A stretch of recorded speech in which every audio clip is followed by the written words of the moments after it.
Évaluer le plan stratégique d'action pastorale exercice 2017-2022 et valider le rapport final.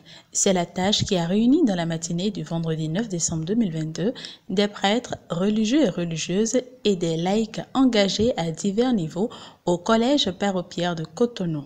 À l'ouverture de la séance de travail, l'archevêque de Cotonou, Monseigneur Roger Ngwedji, a rappelé à tous les participants l'objectif principal de cet atelier où tous les regards sont tournés vers les fruits du plan stratégique d'action pastorale PSAP après 5 années de mise en œuvre.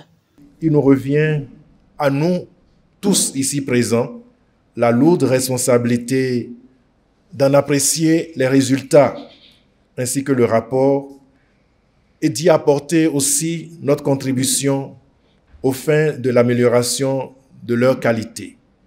À la suite de l'archevêque de Cotonou, l'expert en planification qui a suivi les différentes phases du PSAP, de son élaboration à sa mise en application, en passant par le suivi-évaluation, M. Prosper Seka a présenté les acteurs impliqués dans le processus, les objectifs stratégiques de départ, les actions menées, sans oublier les résultats obtenus.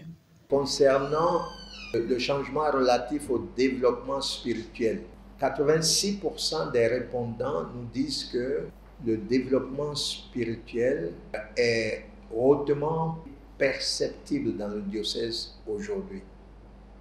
Et seulement 1,6 nous disent qu'il est faiblement perceptible. Il en est de même pour le développement humain. Attentifs au compte-rendu présenté, quelques participants à cet atelier de validation ont relevé des points essentiels et formulé des apports pour rendre le rapport final complet. Le directeur du PSAP, le père Georges Adeye, a apporté quelques explications concernant des points clés et est revenu sur le dernier projet qui n'a pu être exécuté durant les 5 années. Le seul projet du plan qui n'a pas démarré dans la foi authentique, c'est recrutement de catéchistes permanents. Ça renvoie à l'ancien système de catéchistes permanents, donc salariés. Et la question du comité exécutif, c'était qui prend en charge le salaire de ces catéchistes permanents.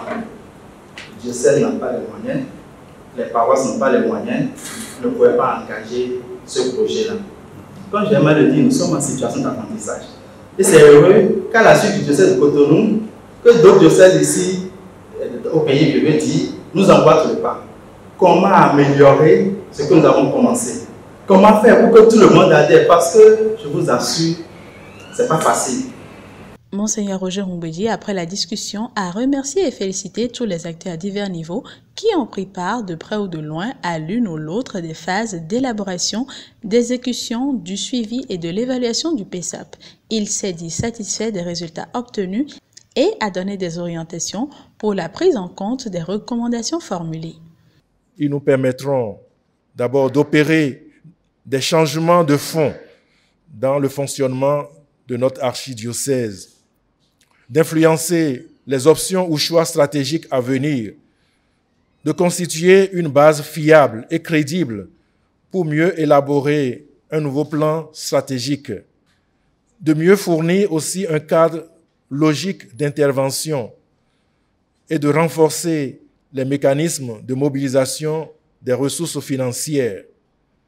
C'est le moment de nous approprier les conclusions de ce premier exercice de planification stratégique et pastorale et d'en tirer aussi les leçons pour l'avenir. Le rapport de l'évaluation finale du plan stratégique d'action pastorale 2017-2022 sera donc complété puis mis à la disposition des responsables à divers niveaux.